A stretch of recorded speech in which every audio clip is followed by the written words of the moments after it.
So this will be a continuation of my series of what exactly is the thing that LeBron James is really the GOAT of. And this will be volume 3, as the voices are getting louder and louder within NBA media circles of LeBron James and Maverick Carter beginning to execute on their plan to collaborate with Sovereign Money to formulate a league in the Middle East. And in the previous segment, we heard directly from Stephen A. Smith, as he alluded to in multiple occasions, of the NBA owners not necessarily willing to help LeBron James in their circle due to some of the changes that he sort of enforced in the league as far as player empowerment, not necessarily being on board with the in-season tournament, and also him not leading the charge in the effort that gets put in during the All-Star games. In 2024, it was said that he side-eyed Larry Bird and other NBA legends when they try to talk up the players. And in 2025, LeBron James showed up last minute. He dressed in street clothes in order to take team photos. And at the very last minute, he announced that he wasn't playing due to injury. So once again, in the last segment, we heard a lot from Stephen A. Smith alluding to this. And also we heard from Adam Silver as well as a FIBA official, as now the NBA will collaborate and formulate a new European league. With online access, the world is a bit more flat, and the leagues are trying to capitalize. There's a lot of money to be made. And what happens when NBA ownership is no longer the pinnacle for LeBron James? So in this segment, we'll hear from Chris Broussard as he lets it be known the real reason of why LeBron James was pictured on that yacht with Jokic's agent. Again, LeBron James's real GOATness comes from the fact that he opened up the players' eyes to the realities of the business side of the game. And the King nickname serves him well because he really does think like one. You guys check it out, and every once in a while, I'll check in.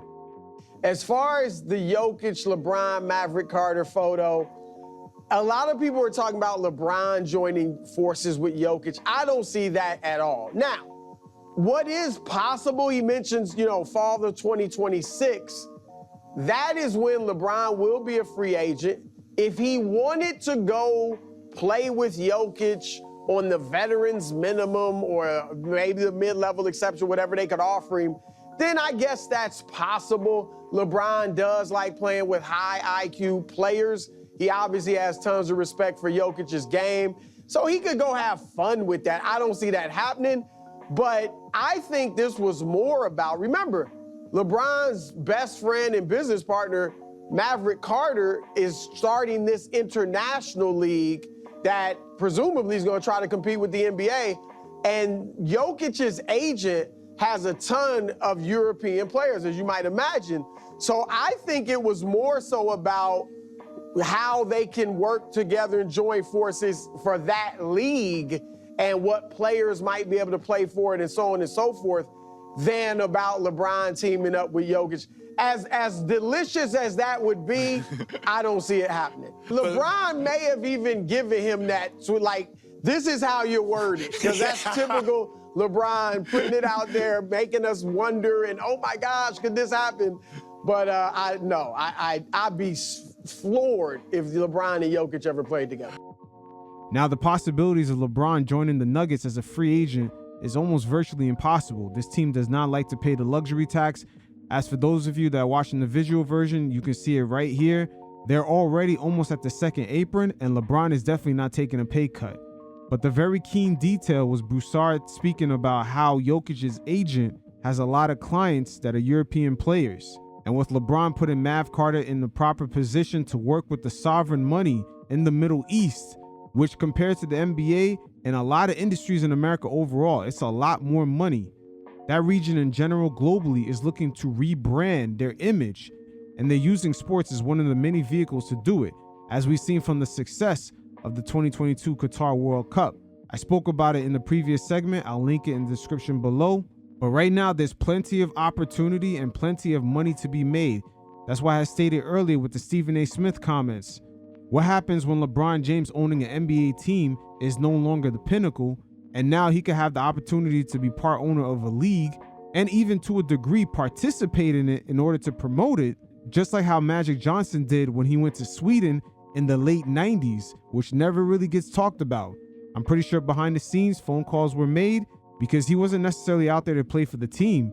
He was out there to own it, and the NBA did not want all those marketing dollars and the promotion that was put into Magic Johnson for him to be that global figure to go over there and be used to promote a league that could eventually become competition. So there's a lot of dynamics here at play. You got streaming, which opens up the door for every single league, whether it be MLB, NFL, NBA, to go global. And you also got the endless sovereign money that's in the Middle East, and they're looking to rebrand their image using sports. Unlike Magic Johnson in 1999 when he went to Sweden, LeBron James definitely has more tools in his arsenal to shake shit up in a whole different way. Just imagine the NBA having to compete with a league that can pay players, especially when they get into their late 20s and early 30s, 10 times more money than the NBA could in order to play in a league in the Middle East.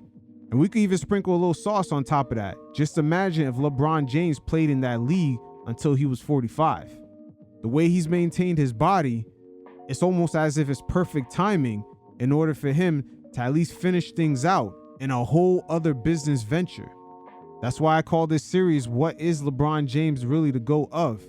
And it's starting to look like he could be that guy that supersedes anything a player could ever do on the court, because he's showing the rest of his peers on how to move around in life, not only for himself, but strategically putting his friends in certain positions. Rich Paul with Clutch Sports, so he already has that experience, and Mav Carter on the media and business side.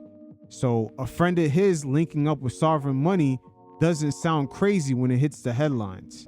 But we'll see how it plays out. Historically, the NBA never has really liked competition.